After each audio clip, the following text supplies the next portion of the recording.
자, 이제 오늘 말씀은 끌어올리시는 하나님이라는 제목으로 주의 말씀 증거하도록 하겠습니다.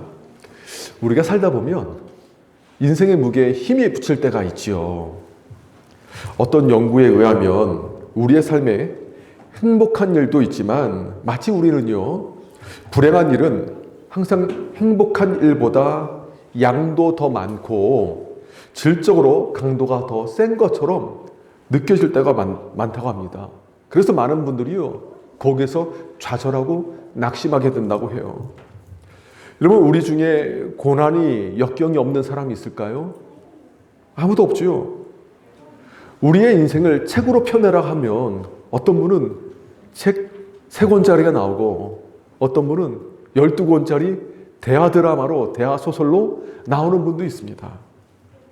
그렇게 우리 모두 다 인생의 크고 작은 역경을 지내면서, 겪어내면서 살아가고 있어요. 어떻게 보면 그게 우리의 인생의 단면이다라고 말할 수 있겠죠. 그런데 그런 역경을 통과하면서 보니까요, 두 부류의 사람이 있습니다. 첫 번째는요, 고난이 자산이 되는 사람이에요. 내 인생에 고난이 오지만 그 고난 속에서 이 아픔이 나를 더욱더 성숙하게 하고 나의 자산이 돼서 내 믿음을 세워가는 사람이 있습니다. 그런데 어떤 사람은요, 고난 가운데 좌절하는 사람이 있어요. 내 인생에 고난이 오니까 자기 연민이 드는 거예요. 물론 내가 나를 바라볼 때 짠하지요. 그런데 그 짠한 것을 넘어서서 나는 불행하다, 나는 실패했다, 망했다. 그래서 더 이상 솟아날 길이 없다 해서 좌절하는 사람이 있습니다. 어떤 사람은 고난 속에 이 고난이 역경의 자산이 되어서 하나님을 찾는 사람이 있지만 어떤 사람은 고난 속에 하나님을 등지고 믿음까지 잃어버린 사람도 있습니다. 여러분, 우리는 그동안 이 고난을 겪어오면서 어떤 길을 걸어오셨습니까? 우리의 마음의 방향은 어디를 향했습니까? 성경 말씀을 보면 하나님께서 빚어가시면서 하나님께서 놀라운 은혜와 축복을 주신 사람이 있어요. 그 사람들 통해서 하나님의 놀라운 일들을, 크고 위대하신 일들을 이뤄간 사람들이 있습니다. 그런데 그런 사람들에게 일어난 공통적인 특징이 있습니다. 뭐냐면 축복 이전에 고난과 아픔을 겪어냈다라는 거죠. 아브라함을 보십시오. 이런 요셉을 보세요. 모세를 보세요. 다윗, 엘리야, 다니엘, 베드로, 바울, 그 외 성경의 인물들 보십시오. 하나님께서 이들에게 놀라운 은혜와 축복을 주셨는데 그 전에 그 인생의 역경을 통과해야 되는 시기가 있었습니다. 여러분, 이들에게 하나님은 어떤 하나님이었습니까? 고난을 제거하신 하나님입니까? 아니잖아요. 여러분, 요셉 보세요. 요셉을 빚어가시고 요셉을 통해서 놀라운 일을 이뤄가실 때 하나님께서는 역경을 통과하게 하셨어요. 다윗 보세요. 다윗의 인생 가운데 광야가 있었습니다. 왕이 되고 나서도 아픔이 있었습니다. 그렇게 하나님께서 고난의 풀무불을 통과하게 하시고 역경을 통과하게 하시면서 하나님의 사람으로 빚어가셨습니다. 그리고 준비시키셨습니다. 여러분, 이들을 통해서 하나님께서 놀라운 일들을 이루셨는데 성경 속에 이런 인물들이 비범한 일들을 이루고 위대한 일들을 이뤘던 이유는 고난이 없어서가 아니라 고난 속에 하나님의 손으로 빚어졌기 때문입니다. 여러분, 우리도 마찬가지예요. 우리 인생 가운데도 하나님께서 우리에게 놀라운 은혜를 부어주시기 전에 먼저 어려움의 때를 지나가게 하실 때가 있습니다. 아픔을 통과해야 될 때가 있습니다. 그런데 제가 그동안 목회를 하면서 많은 분들 면담을 하고 기도 제목을 받았는데 그렇게 많은 분들이 힘들어할 때 제가 집사님, 한번 요셉을 보세요. 욥을 보세요.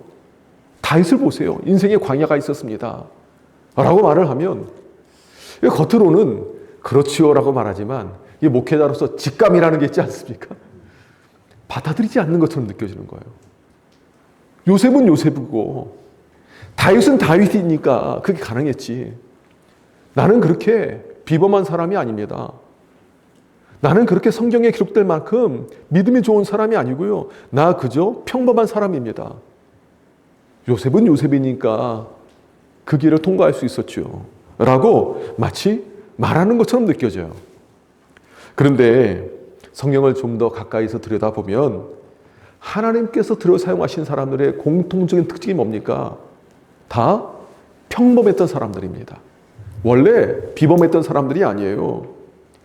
이들은 우리와 같이 지극히 평범하고 일상적인 삶, 아니 오히려 더 연약했습니다. 부족했습니다. 특별해 보이지 않았습니다. 그 당시에 함께 다윗과 삶을 살았던 사람들이 볼 때 뭐 다윗이 성경에 기록될 만한 사람이라고? 다윗이 왕이 될 사람이라고? 인정할 사람 아무도 없었을 거예요. 요셉도 마찬가지 아니겠습니까? 관심조차 받을 이유가 없는 사람들이라고 보여줬던 사람들입니다. 그런데 그렇게 평범했던 사람들, 일상을 살아갔던 사람들을 하나님께서 붙드시니까 연약한 사람들이 비범한 사람이 되었고, 그리고 자신의 힘으로 어떤 것 하나 이룰 수 없는 사람들이 하나님의 놀라운 은혜를, 일들을 또한 이루어가게 된 것을 우리가 볼 수 있습니다. 이렇게 하나님께서 들어 사용한 사람이 평범한 사람이었는데, 또한 이들을 하나님께서 높이실 때요, 놀라운 하나님의 위대한 일들을 이루실 때 먼저 높이시는 과정을 밟지 않으셨다라는 거예요. 철저히 낮아지고 깨지는 과정을 밟게 하셨습니다. 마치 질그릇이 귀한 것으로 쓰임받기 전에 먼저 불에, 뜨거운 풀불에 단련되어야 됐듯이 하나님께서는 하나님의 사람을 하나님의 놀라운 축복의 그릇으로 삼기 위해서 먼저 낮추시고, 그리고 믿음의 테스트를 통과하게 하신 그런 일들이 있다는 거죠. 그래서 슬픈 일, 힘든 일, 가슴 아픈 일, 어려운 일들을 통과하면서 누가 봐도 저 사람은 인생 끝났어. 그 강도가, 하나님의 그 시험의 강도가 얼마나 셌는지 누가 봐도 저 사람은 이제 끝난 사람이야 라고 말할 정도로 하나님께서 낮추셨어요. 우리가 욥기를 읽어보면 욥이 완전히 망하지 않았습니까? 잿더미 위에 있었어요. 오죽했으면 아내가, 그리고 세상 모든 사람이 다 나에게 등을 져도 아내만큼은, 내 배우자만큼은 내 편이 돼야 되는 거 아닙니까? 그런데 옆에 있던 배우자마저도 내 남편의 인생은 끝났다라고 생각하니까 차라리 하나님을 욕하고 죽으라고 말할 정도였으니까요. 사람들 볼 때 욥의 인생 끝난 인생이에요. 그런데 하나님께서 그를 다시금 이렇게 세워주셨습니다. 성경에 있는 인물들 보세요. 요셉이 그렇게 일어날 거라고 누가 알았겠습니까? 끝났다고 봤겠죠. 다윗 광야로 쫓김당했을 때 끝났다고 봤겠죠. 다니엘 포로로 끌려갔을 때, 그리고 사자굴에 들어갔을 때 죽었다, 끝났다, 더 이상 그 뒤에 다니엘의 인생은 없다라고 봤겠죠. 누가 그 인생을 하나님께서 들어 사용하셔서 놀라운 비범한 일들을 이루실 거라고 누가 기대조차 했겠습니까? 소설가가요, 소설을 써도요 그렇게 못 써요. 뭐 가능성이 있어야죠. 개연성이 있어야죠. 그런데 하나님께서는 놀라운 일들을 이루셨어요. 게다가 말씀 보면요, 기가 막혀요. 한참 자신의 미래를 준비하고 자신의 역량을 발휘해야 될 그 시점에 하나님께서는 완전히 광야로 내쫓거나 곤두박질 치게 했어요. 모세 같은 경우도 이제 자신의 역량을 발휘할 수 있는 그 시기 아닙니까? 그런데 그때 미디안 광야에 무명으로 40년간 살았습니다. 요셉도 한참 미래를 준비해야 될 그 17살의 젊은 나이에, 그때가 정말 중요한 시기잖아요. 여러분, 우리도 그렇지 않습니까? 아이들 청소년 시기, 청년 시기, 미래를 위해서 정말 중요하고 준비해야 될 시기인데, 그 순간에, 그 시기에 요셉은 노예로, 그리고 죄수로 감옥에 끌려갔어요. 다윗도 마찬가지예요. 이렇게 보면 그들의 인생 가운데 다니엘, 에스더, 바울도 예외 없이 하나님의 쓰임 받기 전에 모두 절망의 터널을 통과해야 했었습니다. 이처럼 하나님의 사람은요, 지극히 연약한 사람들로서 반드시 인생의 가장 낮은 자리, 어두운 시간을 통과해야 됐습니다.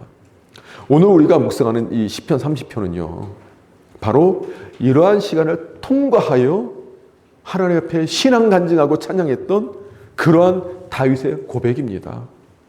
그저 이 말씀은요, 다윗이 그 믿음이 있으니까 형식적으로, 의례적으로, 의식적으로 그냥 뱉은 말이 아니에요. 절망의 바닥을 쳐본 사람이, 인생의 밑바닥을 경험해 본 사람이 하나님께서 건지심으로 인해서 하나님께 올려드리며 찬양했고 간증했고 이것이 하나님의 스토리가 됨을 증언하는 사람의 이야기입니다. 목회를 하면서 많은 분들의 이야기를 듣는다고 하지 않았습니까? 우리도 지금 어떤 분은요, 다른 사람에게 말 못할 슬픔을 안고 있는 분이 있을 수 있어요. 슬픔의 눈물 속에서 사방에 막혀있는 듯한 이 현실의 암담한 속에서 가슴이 터질 듯 답답하고 한숨으로 탄식을 내쉬며 하루를 그저 버티고 있는 분들이 계실지도 모르겠습니다. 그런 순간에 정말 우리가 붙들어야 될 것이 있습니다. 뭐냐면 나에게 오시는 하나님이 어떤 하나님인가를 우리가 알아야 돼요.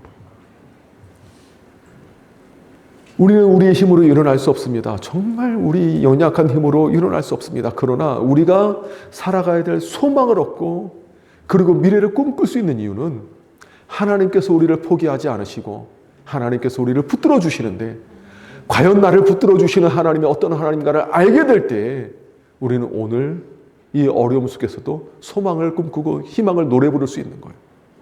다윗의 인생 가운데 괴로움 속에 있을 때 다윗이 붙들었던 하나님, 다윗의 인생 가운데 역사하셨던 그 하나님은 지금도 우리의 삶 가운데 오셔서 우리를 붙들어 주시고 우리를 인도하시는 줄 믿으시길 바랍니다. 그러면 하나님께서 우리에게 어떻게 다가오시느냐, 다윗에게 하나님은 어떤 하나님이셨고 우리 가운데 어떻게 역사하시느냐. 첫 번째 뭐냐면 한번 따라하겠습니다. 절망의 늪에서 끌어올리시는 하나님이십니다. 끌어내시는 하나님이세요. 여러분, 늪이라는 것은 내 힘으로 빠져나올 수 없는 곳이에요. 허우적거리면 거릴수록 더욱더 밑으로, 아래로 점점 더 끌려가서 정말 그 호흡이 끊길 때까지 끊임없이 절망으로 끌려가는 게 늪 아닙니까? 인생에 늪이 있어요. 그런데 다윗도 그런 늪 속에 빠져들어갔을 때, 허우적거릴수록 더욱더 빠져들어갔을 때 하나님께서 나를 끌어올리셨다라고 지금 고백하고 있는 겁니다. 1절 말씀 보면 오늘 말씀 속에서 다윗이 반복하는 단어가 있는데 바로 끌어올리다는 말이에요. 1절 말씀 우리가 먼저 이 말씀 읽도록 하겠습니다. 여호와여, 내가 주를 높일 것은 주께서 나를 끌어내사 내 원수로 하여금 나로 말미암아 기뻐하지 못하게 하심이니이다. 아멘. 이 말씀 보면 다윗이 뭐라고 말해요? 하나님께서 나를 어떻게 했다고요? 끌어내셨다. 여러분, 여기서 끌어내다는 말은요, 단순히 위로하다, 좀 회복시키다, 그 정도가 아니에요. 생각해 보세요. 지금 내가 늪으로 끌려내려 가고 있는데, 죽어가고 있는데 위로하는 게 무슨 의미가 있어요? 그렇잖아요. 그때 정말 큰 위로와 그때의 구원은 끌어내는 거잖아요. 늪에서. 오늘 말씀 보니까요, 히브리어 원문에서 1절에 끌어내다라는 말은요, 언제 쓰이냐면 바로 그럴 때 쓰는 겁니다. 내 힘으로 나올 수 없는 상황에, 내가 발버둥 쳐도 안 되는 상황에, 노력해도 안 되는 상황에, 그때 나를 힘으로 끌어올리셨다. 마치 우물가에 있는 그 우물에 있는 그 물을 두레박을 통해서 막 퍼 올렸듯이 그 끌어올리는 거, 그때 쓰는 단어가 바로 이 단어예요. 그래서 지금 다윗은 하나님께서 그렇게 나를 끌어올리셨습니다 라고 지금 말하고 있는 겁니다. 여러분, 정말 우리가 살아가면서 원통할 때가 언제인지 아십니까?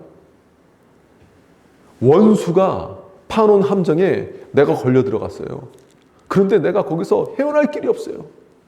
그런데 이 어려움을 겪는 것도 정말 힘든데 원수가 그런 나의 모습 보고 잔치를 벌이고 하하호호하고 자기네들끼리 박수를 치며 즐거워하면 그것만큼 이 억울하고 원통한 일이 어디 있겠습니까? 다윗이 지금 그럴 만한 상황이었어요. 원수들이 파놓은 함정에 다윗이 지금 끌려 들어가고 있는 거예요. 벗어날 길이 없어요. 그런데 뭐라고 합니까? 하나님께서 나를 거기서 끌어내셔서 뭐라고 그래요? 원수가 나로 하여금 기뻐하지 못하게 하셨다라는 거예요. 그 하나님이 내 하나님이라는 겁니다. 다윗이 경험한 하나님이에요. 원수가 내가 죽음으로, 내가 망함으로 말미암아 기뻐할 만한 상황인데 하나님께서 나를 끌어올리셔서 원수가 오히려 속상해하고 원수가 오히려 눈물을 흘리고 원수의 목전에서 상을 베풀어 주시는 하나님으로 말미암아 내가 하나님께 찬양을 올려드리고 기쁨을 올려드리는 그 하나님을 다윗은 경험했다라는 것이죠. 여러분, 우리의 삶 가운데도 그럴 때 있지 않습니까? 왜 의인은 억울함을 당하고 핍박을 당하고 힘들어지는데 왜 악인이 점점 더 형통합니까? 왜 악인이 악을 행하고도 저렇게 잘 되는 모습을 내가 봐야 됩니까? 나는 눈물을 흘리는데 그럴 상황에 하나님께서 그냥 내버려 두신 하나님이 아니세요. 힘내. 네가 그 좀 걸어나와. 헤어나와. 말만 하시는 하나님이 아니라 나에게 다가오셔서 내 힘으로 안 된다라는 거 아시니까 끌어올리시는 하나님이신 줄 믿으시기 바랍니다. 이어서 다윗이 또 고백하는 말이 있어요. 3절 말씀 보면 3절 말씀 우리 함께 이 말씀 읽도록 하겠습니다. 여호와여 주께서 내 영혼을 스올에서 끌어내어 나를 살리사 무덤으로 내려가지 아니하게 하셨나이다. 아멘. 내 영혼을 스올에서 뭐라고 해요? 끌어내다. 예. 여기서 말하는 스올은요, 직역하면 무덤이에요. 무덤. 내가 지금 무덤으로 내려가고 있다라는 거예요. 내 인생이 어떻게 돼가고 있다라는 겁니까? 망했다는 거예요. 끝도 없이 추락하고 있다라는 거예요. 그런데 추락하는 내 인생, 더 이상 소망이 보이지 않고 그냥 놔두면 예측이 돼요. 어떻게 예측이 됩니까? 더 망하겠구나. 내일 더 안 좋아지겠구나. 내일 더 괴로워지겠구나. 이게 뻔히 예측이 되는 상황이에요. 그런데 그런 내 인생의 방향을 하나님께서 바꾸셨다라는 거예요. 제가 이 끌어내다라는 단어를 보니까요, 1절에 끌어내다 하고 3절에 끌어내다가 히브리어는 전혀 다른 단어가 쓰였더라고요. 우리 한국말로는 똑같은 단어가 쓰였는데 3절에 끌어내다는 말은 어떤 뜻이냐면 방향을 바꾸다라는 거예요. 연기를 피우면 연기가 어디로 갑니까? 위로 올라가잖아요. 그렇죠? 그럴 때 쓰는 단어예요. 내 인생을 그냥 놔두면 그냥 곤두박질 치는 것처럼 느껴져요. 추락하는 거예요. 누구도 나를 도울 수 없어요. 안 좋아져요. 너무나 외치게 돼요. 마치 다윗 인생, 광야로 한 나라의 실정권자 왕이 다윗을 죽이려고 쫓아다니는데, 정예병을 몇천 명을 데리고 쫓아다니는데 다윗의 그 어렸을 때 한참 미래를 준비해야 될 그 순간에 그의 인생이 어떻게 되겠습니까? 놔두면 망하는 인생 아닙니까? 그게 너무나 당연한 인생이에요. 그런데 다윗의 인생을 보니까, 내가 그 가운데 역사하신 하나님 보니까 하나님께서 내 인생의 방향을 끌어올리셔서 추락하는 인생이 아니라 하나님께서 나를 승리하는 인생으로 삼아주셨습니다. 망하는 인생이 아니라 하나님의 은혜 가운데 성공하는 인생, 성취하는 인생, 이기고 또 이기는 인생으로 하나님께서 나를 세워주셨습니다. 라고 말하고 있는 거예요. 여러분, 성경 말씀 보면 그냥 놔두면 인생이 망해버릴 사람들 천지예요. 천지. 여러분 봐도 인물들 아무나 대보세요. 놔두면 망해버릴 사람들이에요. 그렇잖아요? 요셉도 그렇고 모세도 그렇고 다니엘도 그렇고 에스더도 그렇고 다 망해버릴 수밖에 없는 인생이에요. 그런데 하나님께서 그의 인생의 방향을 바꾸셔서 위로 올리셨다라는 겁니다. 여러분, 이 말씀 보면요, 다윗의 삶 가운데 고난의 터널을 통과하면서 내 삶에 역사하신 하나님, 바로 그런 하나님입니다 라고 지금 고백하는 것입니다. 그래서 하나님의 역사심이 얼마나 극적인지 찬양하고 또 찬양하는 거예요. 그렇게 모든 것을 포기하고 그저 망해버린 내 인생 가운데 죽음을 받아들여야 될 만한 상황 속에서 다윗은 하나님께서 나를 붙드셔서 끌어내셔서 내가 소망 가운데 살아가고 있습니다 라고 간증하는 것입니다. 근데 여러분, 여기서 우리가 조심해야 될 것이 뭔지 아세요? 교만이에요. 교만. 우리가 힘들 때는요, 하나님 의지해요. 하나님 도와주세요. 도와주세요. 근데 하나님께서 끌어올리시는데 어느 순간 나도 모르게 교만이 와요. 하나님께서 날 도우셨습니다 라고 말을 하는데요, 내 마음속에 은근히 나의 지분이 조금씩 올라가요. 퍼센테이지가 올라가요. 간증할 때 보면 하나님께서 다 하셨습니다 라고 말하면서도 속으로 은근히 내 지분이 5%, 10% 하면 할수록 간증하면서 20%가 되고 30%가 되고 나중에 50%가 되고 절반이 넘어가요. 그래서 누군가가 아유 집사님, 그때 집사님이 뭐 능력이 있었어요? 지혜가 있었어요? 하나님께서 다 하신 것이죠. 그러면은 맞는 말인데 기분 나빠요. 아, 맞는데 나도 노력했지. 나도 죽을 똥 살 똥 나도 노력했어. 자꾸 내 지분이 올라가는 거예요. 그게 바로 교만이에요. 교만의 순간을 조심해야 돼요. 오늘 말씀 보면 다윗이 그런 모습 보이지 않아요? 내가 좀 했다고, 나도 좀 지분이 있다고, 나도 조금 노력한 거 있지 않냐고. 실질적으로 어려움을 통과한 건 나라고 나라는 말이 전혀 보이지가 않아요. 여러분, 끌어올리다라는 말은요, 이게 전적으로 하나님의 은혜임을 고백합니다. 내가 그래도 손을 내밀었으니까, 하나님께 그래도 기도할 힘이 있었으니까, 내가 그래도 좀 부르짖었으니까 하나님께서 내 기도 들으시고 응답하신 거야. 이 말에는 하나님의 전적인 은혜로 우리가 하나님께서 응답하셨습니다 라고 말할 수도 있지만, 한편으로는 자칫 잘못하면 내가 좀 부르짖었으니까, 내가 그때 철야했거든요, 나 그때 금식했어요, 내가 그때 하나님께 손을 좀 뻗어 올렸어요, 다른 사람 절망할 때 나는 그래도 하나님 바라보고 손을 내밀었어요, 그러니까 하나님 내 손 잡아주셨어요. 그런 의미가 아니에요. 심지어 하나님, 내가 하나님께 기도할 힘조차 없었고 아버지의 이름을 부를 만한 그런 상황도 내 안에 그런 힘도 나지 않았고 믿음도 무너지고 내가 넘어질 뻔한 순간이었습니다. 시편 보면요, 다윗이 뭐라고 하냐면 악인이 형통하고 의인이 고통당하는 것에 자신이 거의 넘어질 뻔했다고 말해요. 신앙의 뿌리가 뽑힐 뻔한 거예요. 하나님 안 계시다라고 말할 뻔한 단계까지 간 거예요. 그런데 그런 연약한 믿음까지도 하나님께서 은혜 주셔서 나는 한 것이 아무것도 없고 그저 절망 속에 있는데 하나님께서 주의 능력의 손으로 나를 붙들어 주셔서 나를 끌어올리신 하나님이십니다 라고 고백한 거예요. 여러분, 여기에 내 능력 없어요. 우린 종종 그런 생각할 때 있지 않습니까? 내가 조금만 더 버티면, 그때 내가 조금 더 내가 좀 버텼더라면, 기도했더라면, 내가 그때 조금만 더 마음을 좀 굳게 다잡았더라면. 물론 후회될 때도 있지만 여러분, 우리가 그게 안 될 때가 많잖아요. 우리가 자녀를 양육할 때도 내가 그때 자녀에게 조금만 더 잘해줬더라면, 내가 그때 조금만 더 참았더라면 하는 후회 드세요, 안 드세요? 들죠? 그러면은 시간을 되감아서 그때로 돌아가면 그 조금만 더 잘하는 걸 지금 잘할 수 있게 장담할 수 있나요? 못 하잖아요. 그죠? 왜냐면 우리 연약한 걸 너무 잘 알아요. 하나님께서 그런 우리를 너무 잘 알아요. 내가 안 된다고 느끼는 그 순간이 있거든요. 그럴 때 우리의 특징이 뭐냐면 다른 사람의 격려가요, 나한테 위로가 안 돼요. 다른 사람이 나한테 응원해주는 그 말조차 어느 정도 힘이 있으면 응원에 힘을 입어서 내가 힘을 낼 수 있겠는데, 모든 힘이 빠질 때는요, 누군가의 응원조차도 나의 힘이 안 돼요. 오히려 부담이 돼요. 그리고 심지어는 나를 놀리는 건가?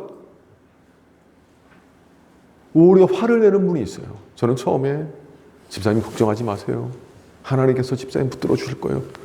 덜컥 화를 내시더라고요. 목사님이 내게 입장은 안 돼서 막 얘기하시는 거예요. 날벼락 맞았어요. 괜히 말씀 전하다가. 왜 나한테 화를 내시나? 내가 뭐 실수했나? 처음에 이해가 안 됐어요. 교구 목사 처음 할 때는 이해가 안 됐어요.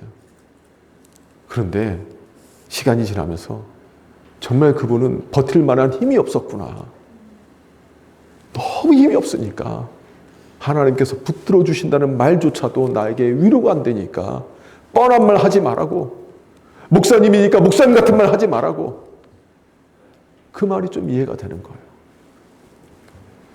그 자리, 누구의 위로도 위로가 되지 않고 누구의 격려도 격려가 되지 않는 그 자리가 다윗이 말하는 지금 스올이에요.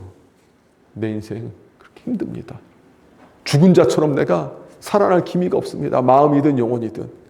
그런데 하나님께서 나를 그 스올의 자리에서 끌어올리셔서 패배자가 아니라 승리자로, 그리고 하나님께서 이끌어주시는 그 은혜의 인생을 살아가게 된 것입니다.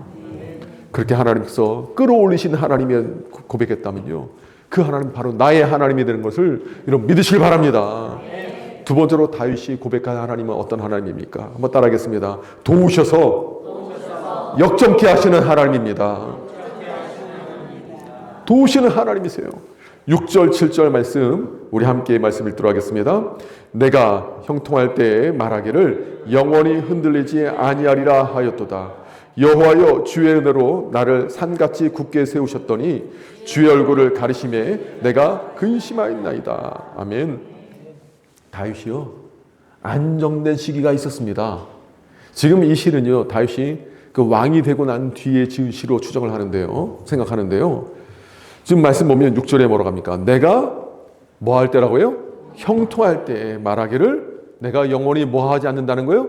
흔들리지 않냐. 예. 왜냐하면 7절에 보면 여호와여 주의 은혜로 나를 산같이 굳게 세우셨다고 말하고 있어요. 흔들리지 않는 인생, 무너질 것 같지 않은 인생이었다고 말합니다. 그런데 뭐라고 합니까?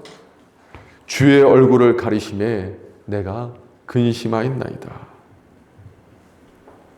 나는 평생 무너지지 않을 것처럼, 이 행복이 영원할 것처럼 느껴질 때가 있어요.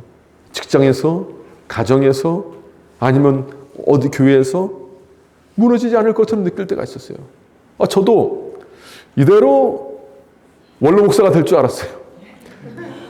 30년 목회할 줄 알았어요. 왜냐하면 당회 때 장로님들이 목사님 우리 교회에서 원로 목사 하셔야죠. 끝까지 우리 그런 얘기를 들어왔기 때문에 저는 그냥 이대로 당연히 원로 목사 될 줄 알았어요. 흔들리지 아니하리로다. 주께서 나를 여호와의 주의 은혜로 나를 산같이 굳게 세우셨더니, 이게 내 고백이었어요. 우리도 그럴 때 있잖아요.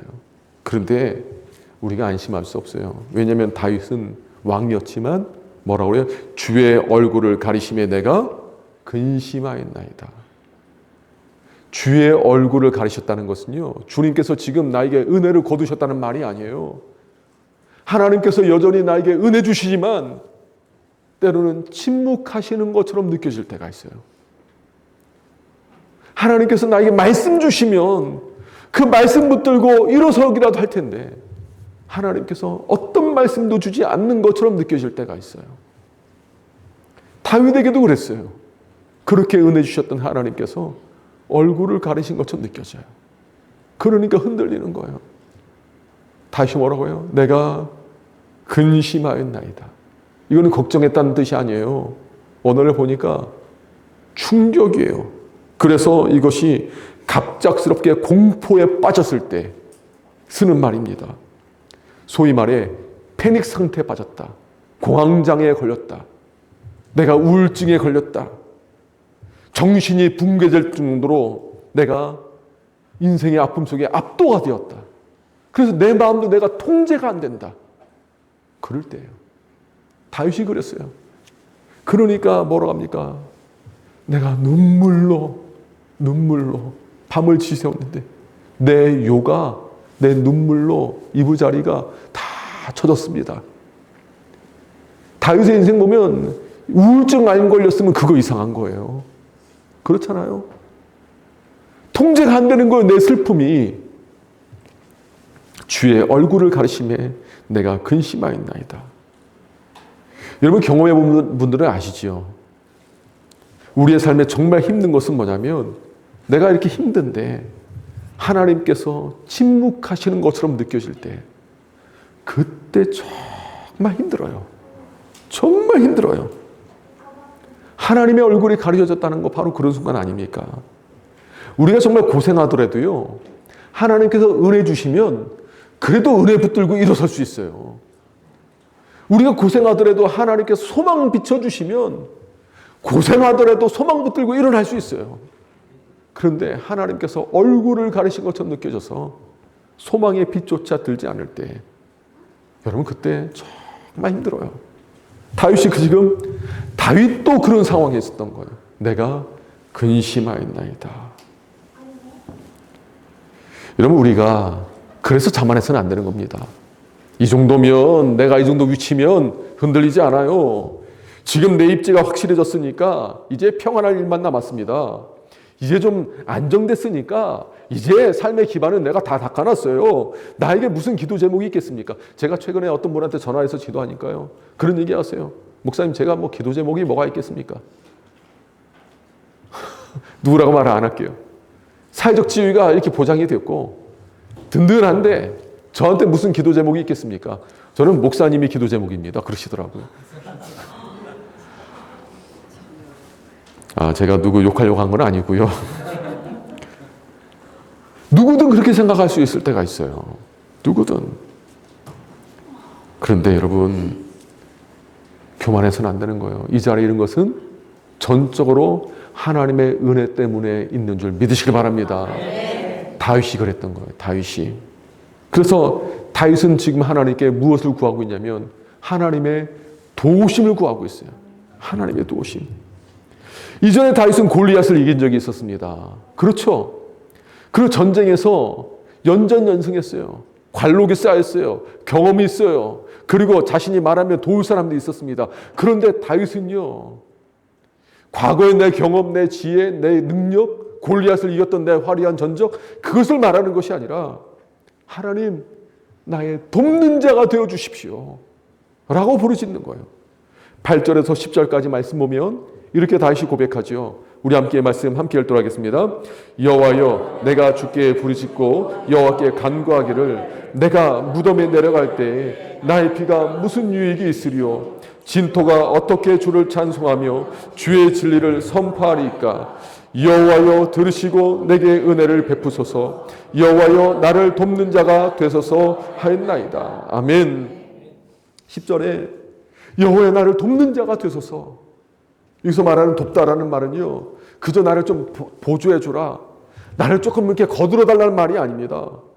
이 말은요 돕다라는 말은 이 결정적으로 열쇠 있는 자에게 개입하셔서 판도를 바꿔버리는 완전히 역전케 되는 그런 도움을 말하는 겁니다. 마치 우리나라가 6.25 전쟁에 북한이 쳐들어오니까 완전히 열세였잖아요. 예, 부산까지 밀려가지 않았습니까? 그때 유엔군의 도움으로 판도가 뒤집혔잖아요. 안 그랬으면 지금 우리나라 공산화됐습니다. 지금 그때 돕는다라는 말이 바로 이런 뜻입니다. 그래서 하나님께서 돕지 않으시면 생존 자체가 불가능한 상황. 하나님께서 돕지 않으시면 완전히 망해버릴 수밖에 없는 상황인데 하나님께서 도우시면 판도가 바뀌는 거예요.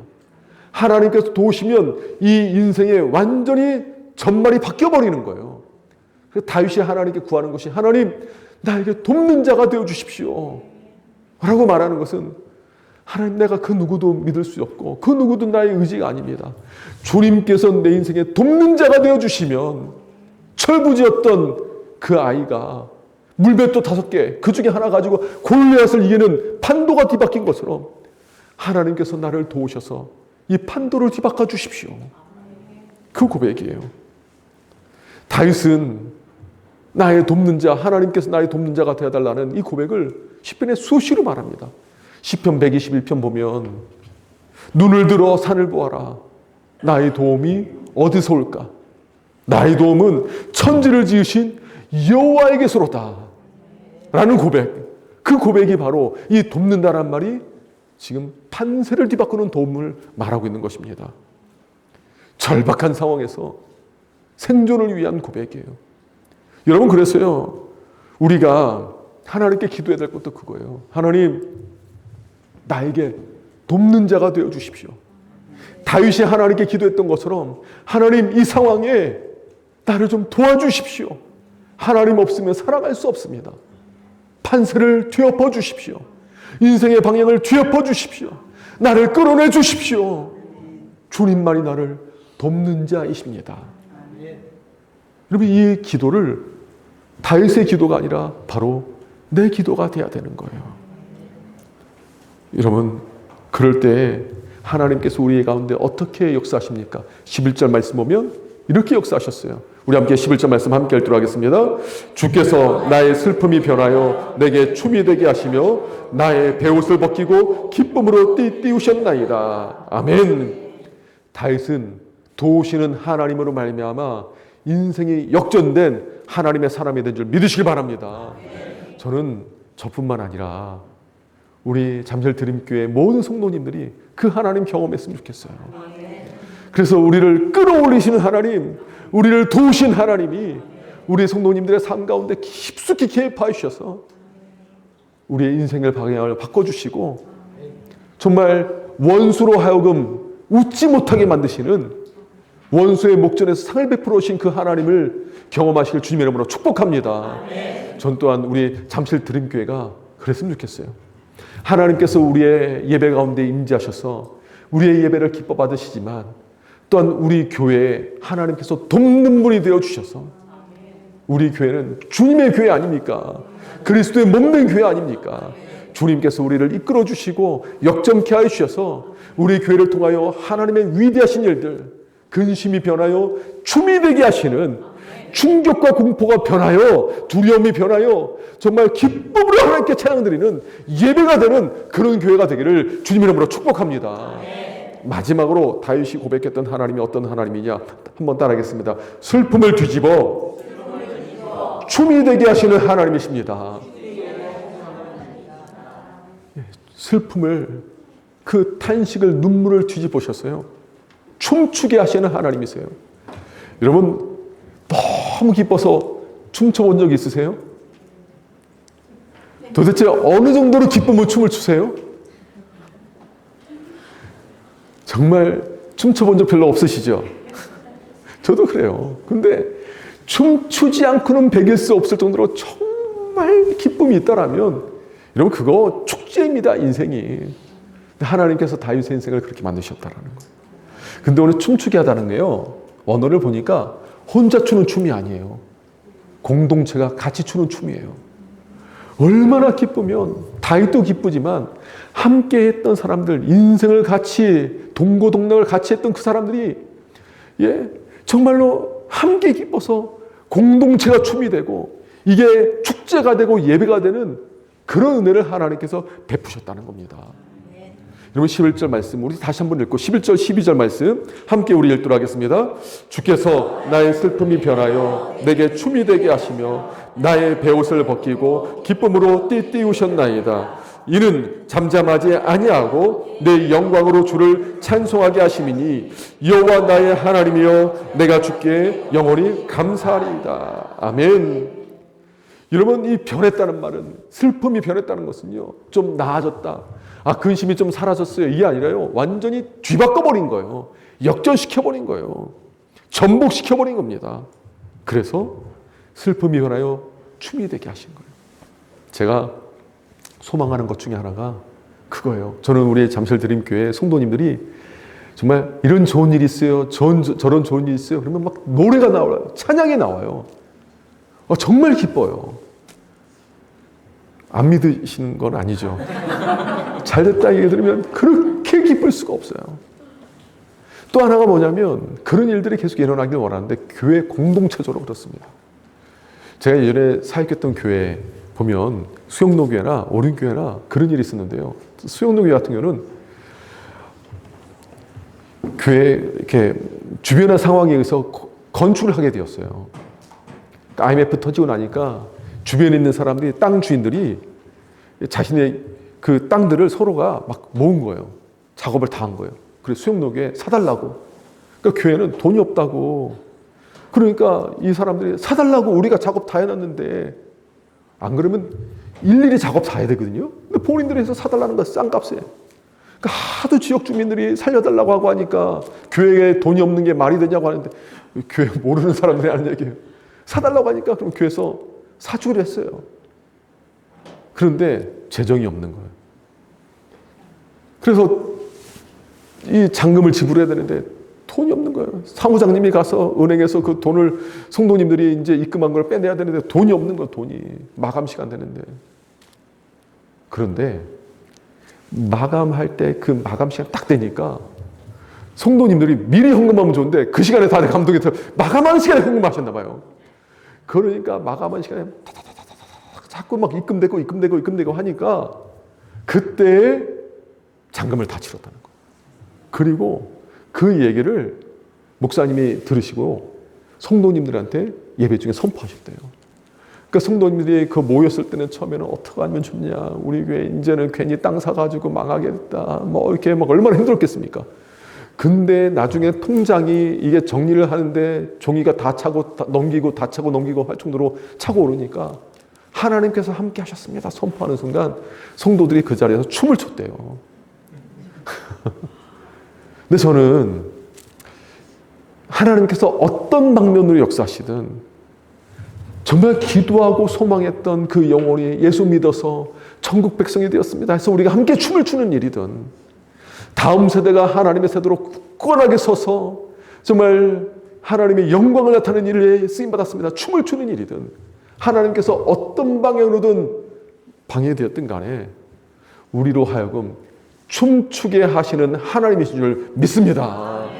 그래서 우리의 근심이 변하여 슬픔이 변하여 춤이 되게 하시는 하나님, 이것이 우리의 간증이 되고 신앙의 역사가 되고 우리 후손들에게 물려줘야 할 믿음의 이 계보가 되고 하나님의 스토리가 되는 줄 믿습니다.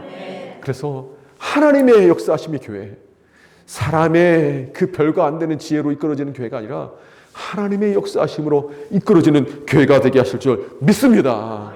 말씀을 정리하겠습니다.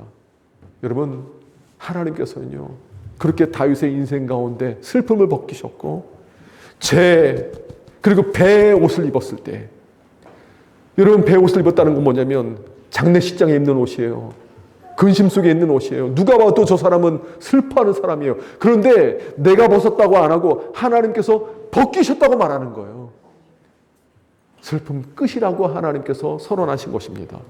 우리 인생에도 슬픔의 한복판에서 눈물을 흘리고 있는 성도님들 계시지요. 누군가의 위로가 되지 않고 누군가의 격려가 되지 않을 정도로 괴로운 분 계시지 않습니까? 그럴 때 나에게 찾아오시는 하나님, 나를 붙들어 주신 하나님 바라봐야 돼요. 우리 하나님은 끌어올리시는 하나님이십니다. 절망의 늪에서, 고통의 늪에서 끌어올리셔서 우리의 인생을 희망으로 이끌어 주시는 하나님이시고, 우리를 도우시는 하나님이어서 우리 인생의 판도를 바꾸시는 하나님이십니다. 그리고 우리의 슬픔을 변케 하셔서 춤이 되게 하시고 배옷을 벗기셔서 기쁨으로 우리를 이끌어 주시는 하나님인 걸 믿고, 오늘도 믿음 가운데 승리하는, 하나님 바라보고 승리하는, 어떤 일이 있어도 하나님 의지하고 승리하는 우리 잠실 드림교회 성도님들 되기를 주님의 이름으로 축복합니다. 우리 다 같이 일어나서 주신 말씀 생각하며 찬양하도록 하겠는데요.